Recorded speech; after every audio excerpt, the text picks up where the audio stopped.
taken care of tonight by BAM. So everything's free. So, please eat all the food and drink all the drinks to your heart's content. We also be in business. We used to do it quarterly, and now we're doing it every other month. Just as an effort to offer this to our members of the association who are members. We basically host beer and business events where we come together, have a beer, we talk business, and we bring in folks in the community or around the community or different resources and different groups that could benefit the businesses of this community. And so Midtown obviously encompasses everywhere between Woodrow Wilson, Fortification, Mill Street, and then West Street right here. And so we got a lot of businesses represented in the room, a lot of organizations and nonprofits. So I want to shout out a few. Midtown Partners is our local neighborhood nonprofit. Lots of other businesses. Of course, we'd be remiss if we didn't give it up for Millsaps College, our local neighborhood. We're part of the BAM Association. They do so much for us in the neighborhood. They're part of the Midtown Neighborhood Association, and there's always representing this from too. And again, other folks, lots of other business are part of the group. But like I said, we won't keep y'all too long. We got 3 candidates who showed up tonight who are running for Jackson City Council Ward 7, of which we are Ward 7, the last of the year, but I know Ward 7 encompasses Midtown, also encompasses Bellhaven, I think Parsifandra. And they're running for Ward, they're running for Ward 7 for the vacant seat nailed up by Virgie Lindsay, who's retiring. And so there's an open seat. We got some folks that are running for the seat. They'll be literally representing this district. These things are really important because these are like your next step to, they're obviously on farm, and they'll be able to advocate for you directly at the city council in the city of Jackson, in the mayor's office on your behalf. These are your closest folks. So you watch our politics and see different things. And we have representatives in the state and federal. These folks are really close. They're literally here in these communities. You can send them an email, give them a call. These folks can advocate for you, and they can listen to you complain, and they're supposed to take care of it. We didn't pull straws or anything, so I'll leave it up to these guys. Just a few minutes, you guys, just let us know who you are, why you're running, and I guess you can field any questions you have anywhere. We want to keep it probably 5 to 7 minutes, just so we give enough time for everybody to speak and everybody to know you. And then after, we'll just hang out, eat, drink, have a beer, and hang out and talk to folks. And as long as they'll stick around and have it, connect with each other and connect with these great candidates. So without further ado, everybody want to volunteer first? Anybody? I'll go first. Thank you. All right, fantastic. All right, we got Quint Withers here. Coming up for the front, so give a big welcome to the Quint. Appreciate everyone coming here. Thank you to the Business Association of Midtown. Roderick, thanks for inviting all of us. I'm Quint Withers, a 6th-generation Jacksonian, 3rd-generation real estate agent, Millsaps College graduate here. Kind of running on the campaign of Restore Trust, Rebuild Jackson. Quint will quit for that. I am a business professional. I've been employed with McGowan Working Partners in a full-time status since I graduated from Millsaps in 2004 and 2005 with a business degree. I do land and accounting with them, and then I've done real estate for the last 3 years on the side. Working towards hopefully maybe a broker's license or something on that, but currently just a real estate professional. One thing that I've done on the side for that, I'm huge into volunteerism. That's one of my campaign platforms for that. I've been appointed by 4 different governors, starting with Governor Musgrove to current, to volunteer Mississippi, the Mississippi Commission for Volunteer Office, your state office of volunteerism. For that, some of you might know those as kind of AmeriCorps grants and kind of just volunteer centers kind of in the area to get involved. One way that I think that we can kind of help the city and revive some of this area is through volunteerism. We can help strengthen some of the neighborhood associations for that.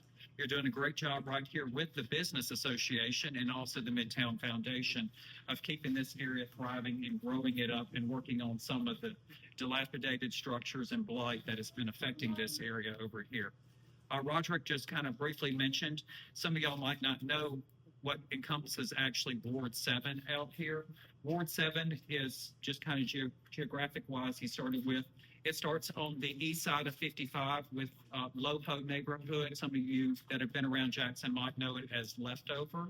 You kind of go over Meadowbrook Road. You have the south of Meadowbrook Road. You're going to pick up Fondren, Bellhaven over here in Midtown, Bellhaven Heights, running through downtown, kind of following right here along Mill Street, kind of galley jumps for a second at Gallatin and picks up at Terry Road and go all the way down to the Byram city limit. So it's a very large ward. It's very diverse with different socioeconomics, beginning over here with kind of wealthy over here at the front, with those struggling kind of towards the back. So one way I think that we can help do that is that we have stronger neighborhoods on the north side of the ward. We're going to have to strengthen some of those neighborhoods down there on the back side, lower end of the ward. And we can do that some through volunteerism for that. Kind of some other campaign things that we're parting on is we've got to unlock economic growth in the area, as we're kind of familiar with. The city is struggling. The city's struggling because we're frankly broke. We don't have money. We've lost a lot of the tax base for that. So we're going to have to grow some of our business side so we can get revenues generated back into the community. And that way we can help grow what's going on and get some of these services back that have been floundering in the area. One of those kind of services that I think has been floundering up there, sometimes when we drive down State Street, maybe from downtown and all that area, you might hit almost every stoplight along the way, and you're just going to sit there and you're going to sit there, and there's no car waiting on the other side. You've just been stopped, and your trip might take 20, 25 minutes from downtown. We've got to get those lights synchronized for that. We've got to work on some of the creeks here in the ward area. They need some dredging and cleaning up. We can't have trees growing up. We're causing some flooding in areas. They've been trying to work on some of those in Eubanks and all of that. They have not made much progress. You know, that is a serious issue. The ward actually has some of the largest number of creeks that run through it that go to the river. So it affects not just people on the north side, it affects people on the south side also. What all drains that way. So we've got to work on cleaning that up. And one other thing that we can do is we got to get some of these street lights that are broken out.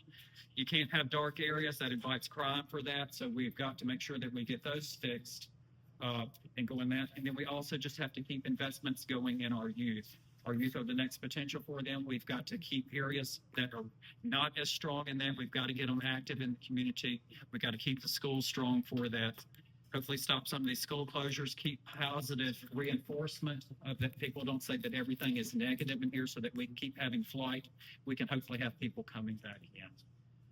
That's briefly a little bit about Quint. I don't want to run over my time, and I hope I didn't talk too fast. I'll be glad to talk with some of y'all afterwards. Just remember, Quint won't quit.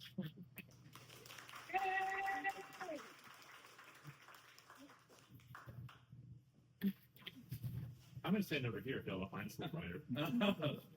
Hi, everyone. My name is Herman Martin, and I'd like to first start by again thanking CS's, Roderick, and everyone here for joining us again. Celebrate the Business Association here in Midtown and the work that's being done here in the space. I would like to immediately point out that I am clearly the youngest person here that's going to speak to you tonight. And I'd like to thank Quint for pointing out that it is the younger generation that needs to step up and be involved in our community. I may be younger, but I have been a lifelong resident of Jackson. I've gone to school here. I went to college at Millsaps as well. And then my focus since then has been working both with nonprofits such as the Art Museum downtown, and then for the past almost 3 years working for the city of Jackson itself. I currently work in the Department of Human and Cultural Services, and I've seen firsthand many of the issues that we face internally as a city and the 1,500 people that we employ and the many buildings that we need to improve. While I think there is incredible work that can be done by the city council, I think that it is a limited body in what it can actually do day to day. We can talk about so many great things that need to happen in our city, and they're all true. But at the end of the day, the city council is bogged down among ordinances and resolutions and things that take 3 hours apparently for them to come through and decide what needs to happen for our city.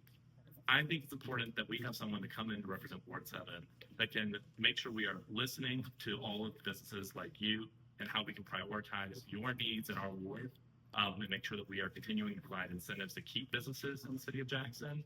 And I think it's really important, based on my experience, to make sure that it's easy to work with the city of Jackson.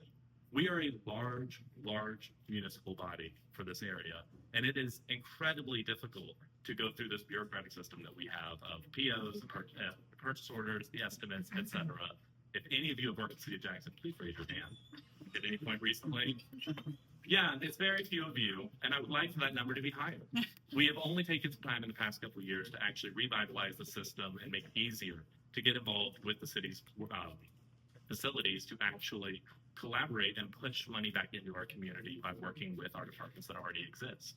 One thing I think we really need to do, in addition to the work that we have been trying to do internally to get this process easier, is we need to be more proactive as a city about which businesses we can work with and getting more of our revenue out into these businesses.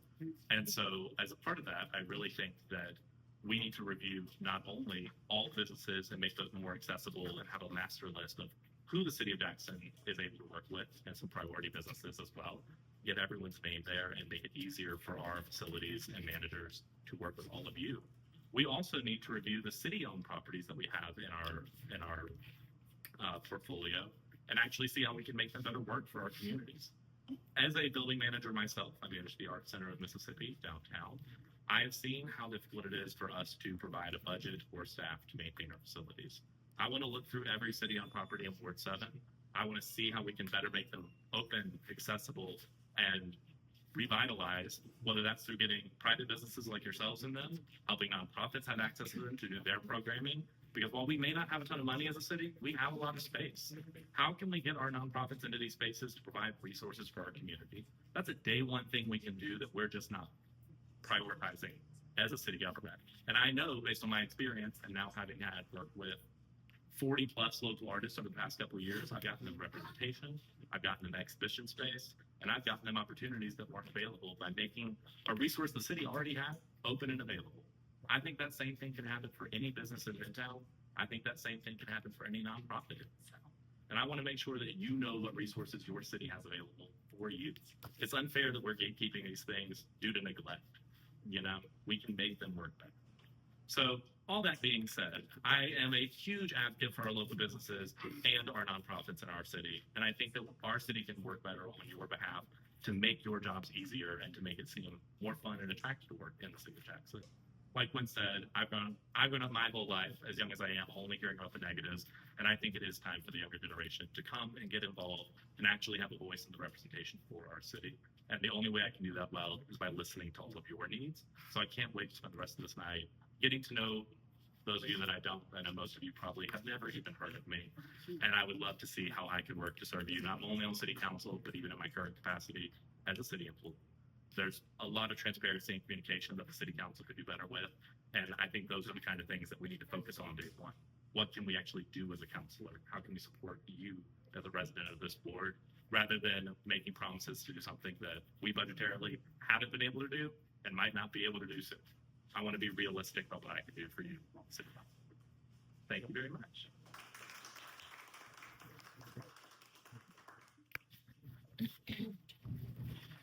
Hello, everybody. Good evening. I am very excited to be here in Midtown. This is a neighborhood I know very well. My own little babies went to Little Sam since they were 6 weeks old. So I know that wonderful daycare facility well. And I spent more than 5 years as the principal of Midtown Public Charter School. And so this is an area that I know and love, and it's a very, very special place in Jackson.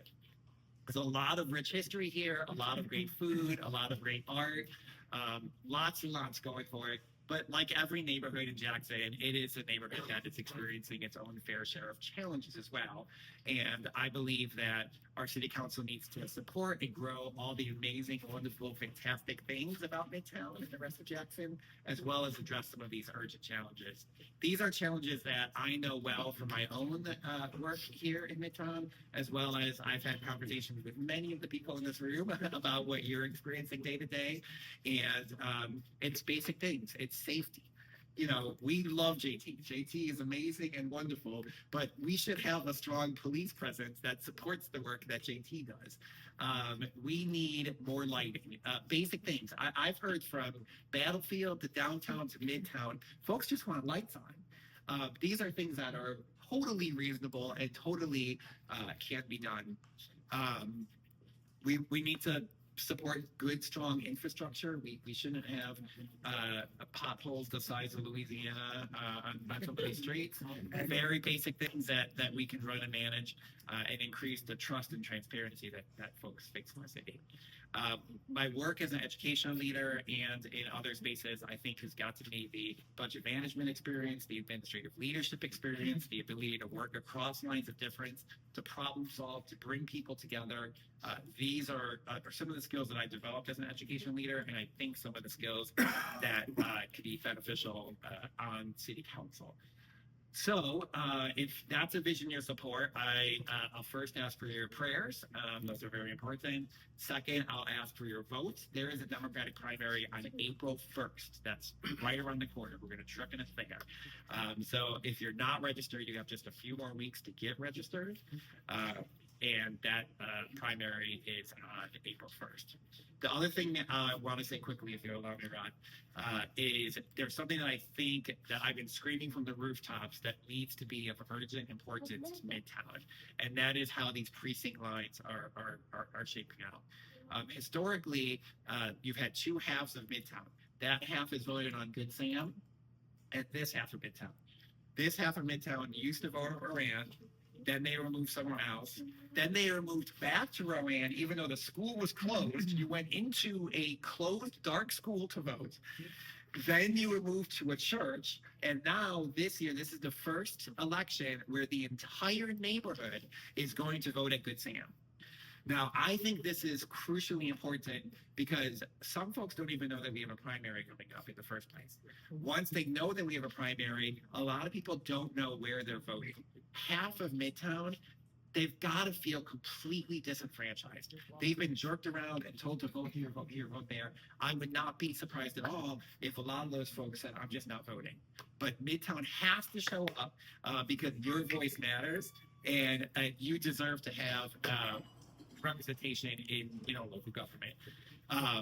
And so please tell all your friends and neighbors and customers, if you are a Midtown resident, you vote at Good Sam. Every single person is voting at Good Sam on April 1st. Thank you for the time. Rod, I think you said we stand for questions. So we stand ready for that, and pleasure to see so many familiar faces and to meet some new friends, and thanks for having us. We appreciate all of you. Thank you.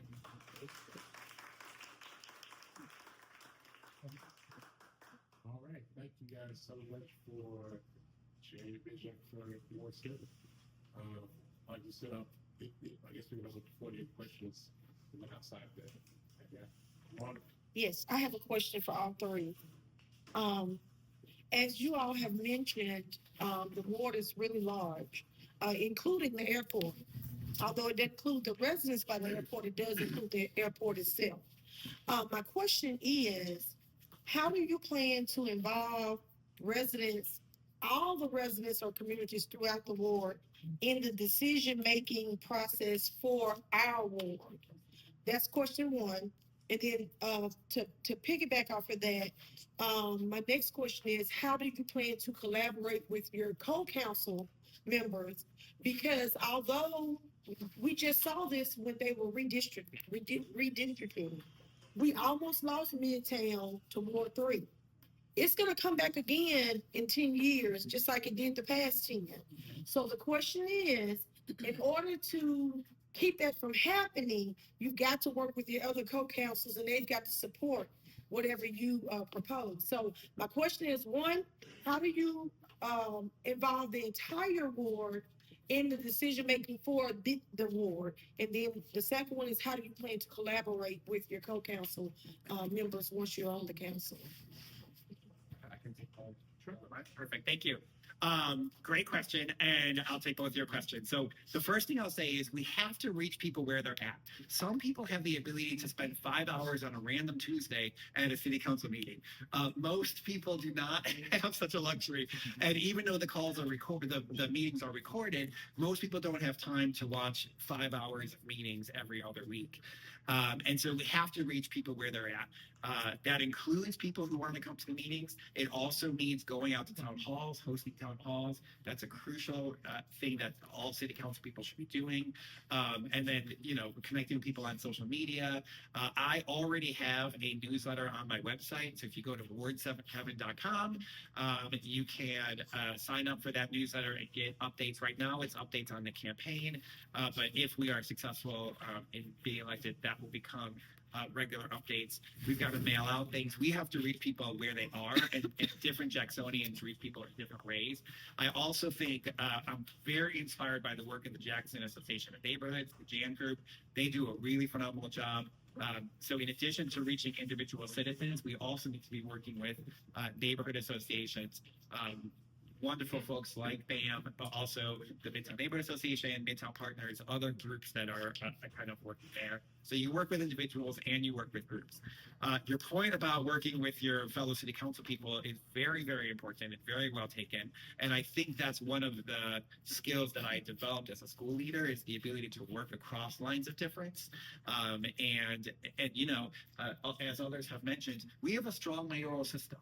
So if a council person comes in with the understanding that they're going to rule everything based on positional authority, that is just not how our system of governance is set up. And so it's you stand up when you need to stand up, but a lot of it is soft power, building relationships, and building coalitions to hopefully advance the work that you need to do. Nice. I, on the first point, completely agree with Kevin. I mean, we have to meet people where they are, not what you correct me. But one thing that I fully believe is that the way we can be supporting our local businesses better is when we're thinking of how and where we should host our town halls. We need to create a regular, recurring schedule where the only thing that changes is the location. We need, as much as maybe even monthly, but definitely quarterly, we need to make sure we have a list that we're going down as a counselor, or even as all the council, where we are going through and actually taking advantage of the incredible businesses that exist in our wards and our neighborhoods, and inviting the community out to feel safe to come and enjoy these spaces in Jackson that are already so taboo. Like, let's bring some people into Midtown at a local business and have it be not only a town hall, but maybe it's a United CS's where there's a discount on drinks because the town council is there. Maybe we're going to Pro River Glass Studio and having a stained glass class. Maybe we're going to be downtown and hosting Ed Offbeat, who used to be a resident here in Midtown. I want to make sure that we are bouncing around and supporting different neighborhoods, and if it's possible as a counselor to bring more traffic into your businesses and nonprofits, let's do that. Let's build awareness. Let's actually build a mutual trust there so that you feel that you're being given some kind of support by the council in any way. Secondly, I also think that, and I did want to mention, we need to better utilize our city resources as well. It's great for any of us to have private social medias and websites. The city has an entire IT department. I work with them regularly, and right now our website's in shambles. They totally tried to redo it a couple weeks ago. Internally, we were told it was going to be done again in a week. It has not been. So if you try and look up several of the different web pages, Bring the old website back. We need to work with that department, and we need to create a system that actually works, because we need to bring many of our programs and applications and opportunities for the community online. There has to be, exactly like Kevin said, regular and transparent communication. I think whether it's from timelines of repaving streets to just letting you know when town council meetings are, we have to have a better system of communication that also outlives any individual councilor and their own resources and website. So I want to make sure we're working closely with the existing departments and resources that we can actually use to get and put your taxpayer dollars to use. I mean, that's what you're paying for. Let's make it look good. And then secondly, working with our other counselors. Obviously, it is no secret that not only within the council, but also with our mayor, there is constantly disagreements and just non-regular, meetings that go on for way too long.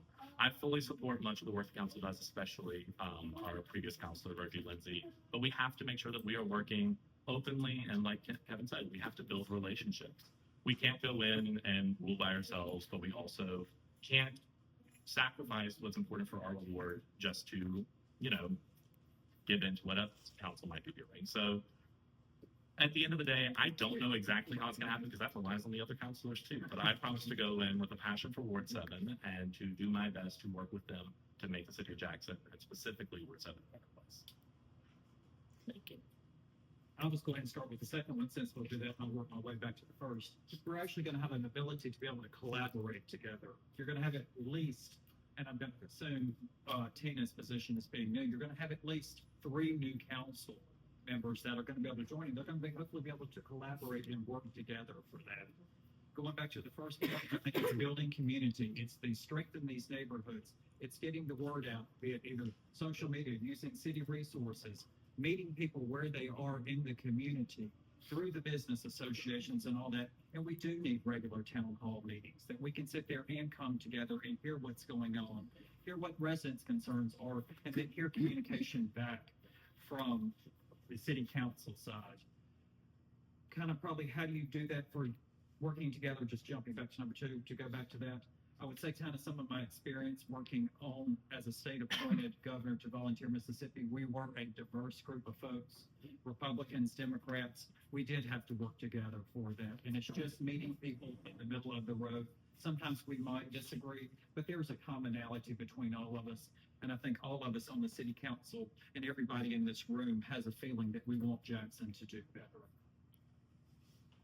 Thank you. I have a question. My name is Iman Thompson. I'm running for Ward 6 councilman. I want to congratulate you guys. Y'all sound pretty good. That's from what I've heard. But I actually was invited. My question is, for a while, my wife and I have always worked in especially South Jackson. I've had several meetings with Ms. Lindsay about the condition of South Jackson. We're right next together. I'm looking forward. I'm gonna get my seat. I don't know about you. The Bible says speak those things that are not as though they were. I'm putting in the time. This is my time to sit in the seat. But anyway, I'm looking forward to working with Ward 7. We have to work together in that area. We have a Mexican community there, trailer parks there, and they have been totally neglected. Now, I've been doing all I can to help them. We need to work together to address their issues. They've been forgotten. South Jackson has been forgotten. So are you all going to be, I'm sure you are, not, I'll go ahead and start working together. What are your plans in working in the South Jackson area? Ms. Lindsay stayed up on this end. We need some help down on that end. So what are your plans to help us in South Jackson? Yes, sir. Thank you for the quote. We've had the chance to visit before, so nice to see you again. Yeah, I think it's a very valid point. And just this past weekend, my kids and I and my wife, we block walked every single neighborhood of Ward 7 as identified by the Jackson Neighborhood Association.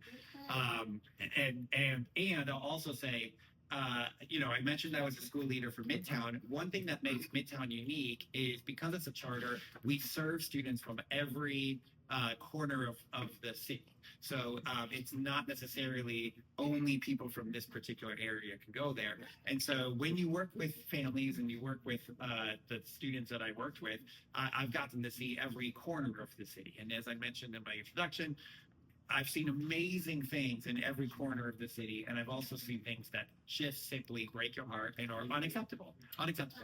And, I look at a place, when I was in Savannah Street, I met a gentleman who said that he hasn't voted for anyone in 18 years because nobody's asked him.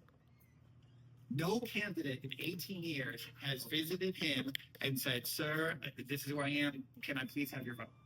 And so he said he maintained his voter registration, but never voted because nobody had ever asked him. So I intend to earn the votes of everybody. I don't expect anything to be given to me. I'm out there, I'm block walking. I've been to the Association of South Jackson meeting. I've accepted they're doing a candidate forum. I've accepted an invitation to participate in their candidate forum. And I intend to be very, very present throughout the entire board. Some of the specific issues that they're facing, like I hear a lot about blight. There is some homes that are just in completely unacceptable condition, and we need to see a record number of blight cleanups, and new projects along on those ends. Some of that work is to be done by the city. Some of that is to be done in partnership with nonprofits and developers. We need state and federal support as well, but we need to make that a very urgent thing. And I'm hearing safety all over the place. Every corner of Jackson is concerned about safety. When I was a school leader one time, I had, little Johnny got in trouble. You call little Johnny's mom and you say, ma'am, can you please come to school? We need to meet. We need to have a conversation. And she said, they used to call me Mr. P. She said, Mr. P, I'll come up there if I need to. She said, but right now I'm at home, my door is locked, my blinds are closed, and I'm not trying to be out in the streets if I don't have to be out in the streets. Now, this is the broad daylight. This is a woman who clearly cares about her kid. She very much wants to be a supportive mom, but doesn't feel like it is safe for her to go leave her house. That just simply should not happen. So to answer your question, sir, you're definitely going to see me in South Jackson. You're definitely going to see me there. And I do know many of the concerns. They involve blight, they involve crime, they involve basic services like that. And I intend to follow through on this.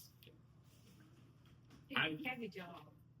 Yes, ma'am. Yes, ma'am. I You work got for. mentioned what you did, and you didn't tell me your name either. Oh, my apologies. I'm Kevin What's your last name? Parkinson, and I work for an education nonprofit organization. And we focus on what we call decision education. So we believe that just like Very students, vague.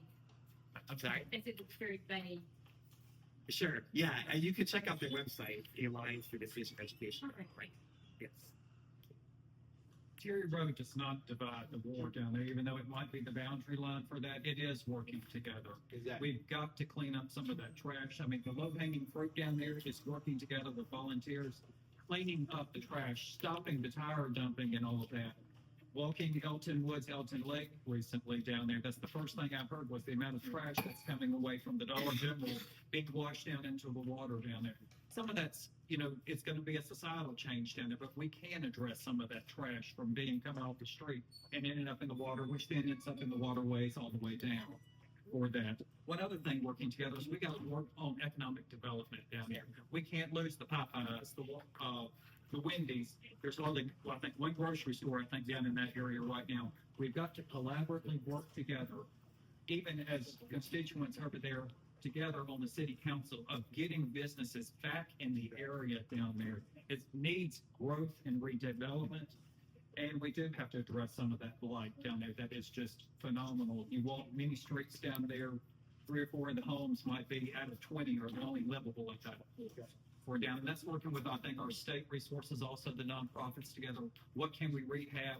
Who owns actually what property, and using city resources out there to either attack that or get liens against it, or if the state owns it, working with, Bishop Crudup and all that, or Fabian Nelson down there in that area, together to what resources are available to get these houses torn down, and let's see if we can get them back, or what they can be rehabbed and get them back on the tax rolls and generating money. We good? No revenue down there doesn't help the city. Well, I will start by again sort of echoing some things we've already heard, but I think presence is the most important thing. As a counselor, if you're not paying attention to your entire ward, you're not doing your job.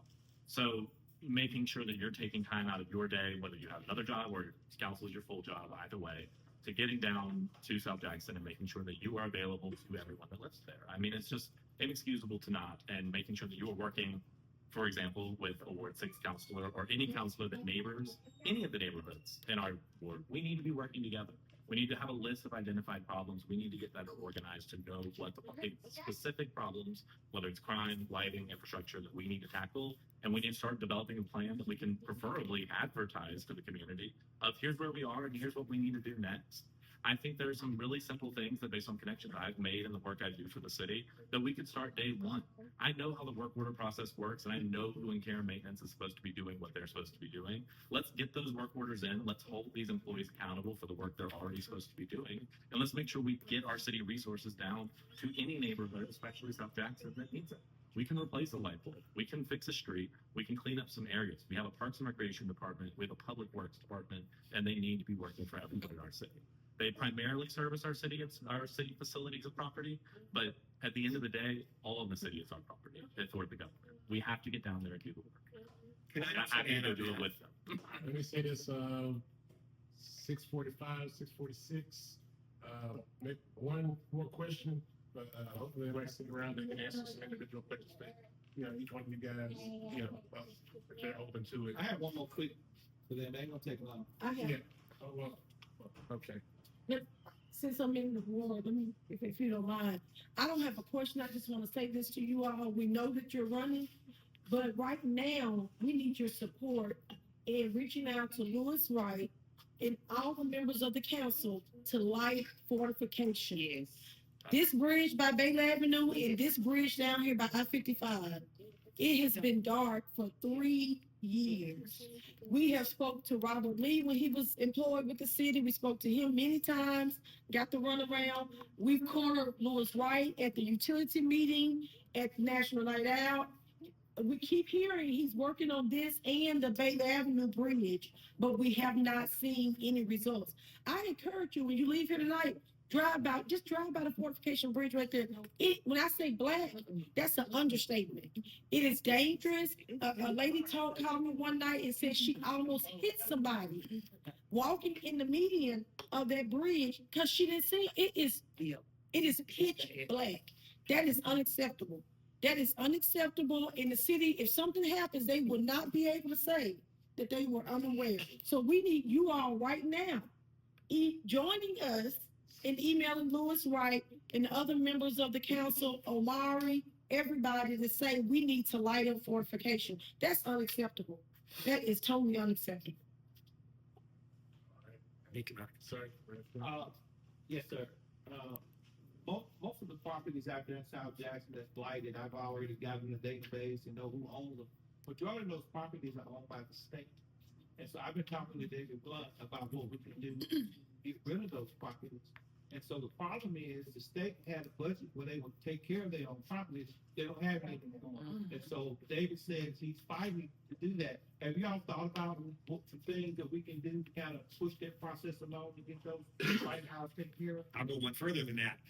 Ronnie Crudup was instrumental in getting that. That was $250,000. And I'll tell you what, a lot of that money was left on the table. Exactly. It was money that was available that was not utilized because we just didn't go. I mean, we should not be leaving a dime. If Jackson gets we need the resources. If we get money, we should not be leaving a dime on the table. So I know Senator Blunt well. I fully support his efforts to, increase our funding back again.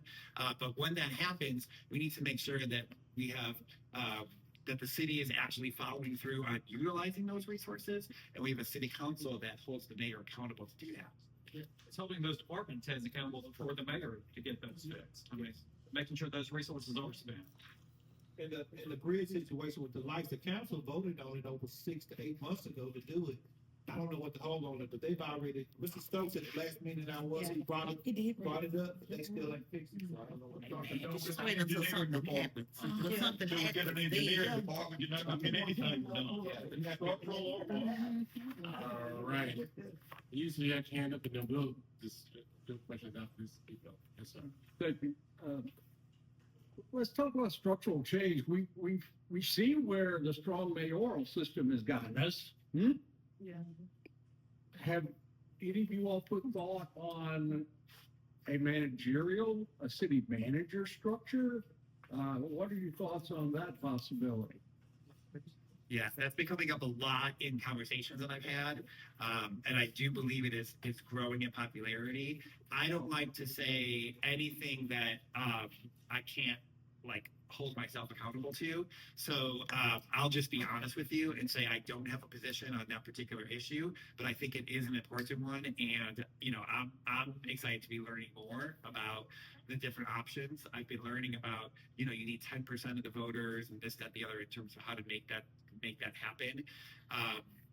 In all truth, I can't sit here and guarantee you that that's there are people in the ward who that is a very important issue for, and I get that and I understand why they would say that. It's certainly something that I'm open to exploring, and I think I certainly appreciate the point that it's serious. We've tried our system of governance for multiple administrations, and I'm open to thinking holistically about what that looks like. You would support discussion. I would certainly support discussion. I certainly support research. If I was on council and the vote came up tomorrow, I'm not sure. I can't guarantee you right now that I Sure. would vote for it, but Yeah. certainly I think it's an important issue, and I would fully support looking into it, discussing it, researching it, doing my due diligence, because I'm hearing it all over the place. Thank you. I would agree. I don't have a specific stance on that specific matter. Would be more than open discussion. What I will say that the city could do in the interim to hopefully try and remediate some of that issue that we see by leading primarily with the mayor is a lot of, you just pointed out, we don't have an engineering department. We don't have architects. The city doesn't employ a plumber. Every time I have to call in a plumbing issue for my building, we have to contract that out to United Plumbing, and it takes longer and it costs more. We need to review the city employee law, how much we're paying these people, because I can speak not just from personal experience, but from my coworkers. Most city employees, even full-time, are under the level of hunger. It's just a fact. And there is no clear system for raises. There's no clear system for support. And this is why cities like Madison, Ridgeland, Flowood are beating us out to hire these people that otherwise are talented and could be doing this work within the city. We can't judge, I think, fairly whether the mayoral system or a city manager system or whatever you might want to put forward would work its best until we actually fund the people that are doing the work for our city. We just can't. We need to get certain necessary people not only on staff, but paid competitively for our city to have a chance to actually serve its citizens well, I think. That includes some of those positions we just mentioned, but also things like an architect. If we had a better city, if we had city architects and engineers on staff ready to work, the number of projects that would go faster, be better handled, and would cost the taxpayer less in the long run would be astounding. Again, speaking from my experience having to lead projects-based improvement in my facility. Right now, it's almost impossible for our managers to use our budget or utilize the care and maintenance department because they're not there, they're understaffed, they're underpaid, and they're overworked. And right now, we have to fix that in our staffing. And whether that's reviewing the budget, cutting other positions, raising up salaries on some, I don't know yet, but I intend to find out and I intend to make it. I'd also review, Jim, just to see and study proposed for that. It does run in my blood for how it was set up prior to the mayoral and council system. My grandfather was a city commissioner in Jackson, so I kind of do know a little bit previously how that operated under the old structure before exchange. Let me say one thing. The biggest problem it's gonna be is that I'm a statistician type guy. The reason we've got the council down there and the mayor that we have today is because they got elected with 11% of the vote last time. Get out and get your friends to vote and we can change everything. But as long as you don't vote and you people don't do anything, we're gonna end up with the exact same situation again. Remind your friends and neighbors, and I intend to do the same. It's still time to register. So You got from March let's get out 6th, I there. believe it is, to register. I can't wait on campus hang out. So we're right at time. It's 6:54. You know, this goes on from 6 to 7. So hang out. You know, if it's going to take a more questions from me, please eat, drink, and be merry. And thank you guys so much. Thank you all. Thank you.